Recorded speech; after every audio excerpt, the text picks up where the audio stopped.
कोणालाही हेवा वाटावा खिलार क्षेत्राचा, असा हा इतिहास लमानबाईचा.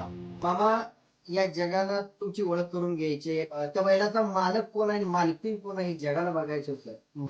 लमानबाई राहणार टाकळगी, विजापूर मधील वळू सांभाळणारे कुटुंब. त्या यात्रेत मालकीन बैल घेऊन गेली तर नुसताच दुराळा उडायचा. ते राजानं मला प्रत्येक देशामध्ये, प्रत्येक भागामध्ये, प्रत्येक ह्याच्यामध्ये मला त्यांना नाव कमवलायचं.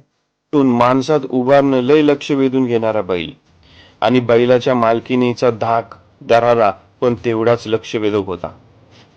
खाणार मोकळं बसणार, काय पण घरात बसणार, घरात खाणार, मोकळं फिरणार. यात्रेत कोणत्या माऊलीने बैल घेऊन येणे हे क्वचितच पाहायला मिळणार असायचं. तसा बैल आता बघण्यासारखं या जमिनीवर नाहीच होता. अजून एक विशेष बाब म्हणजे हा बैल सगळ्या जत्रेत बिना कासऱ्याचा मोकळा फिरायचा. एवढा बैल शिस्तप्रिय होता. त्याच्यामुळं आता ते काढलं की नाही त्याची गोट आपल्याला डोळ्यात असू येते. मुलाप्रमाणे त्याला मी सांभाळले. का रे राजा इथं नाटक म्हणलं की नाही, हे गायीवर जाऊ नको म्हणत, चढू नको म्हणलं तरी तसं ते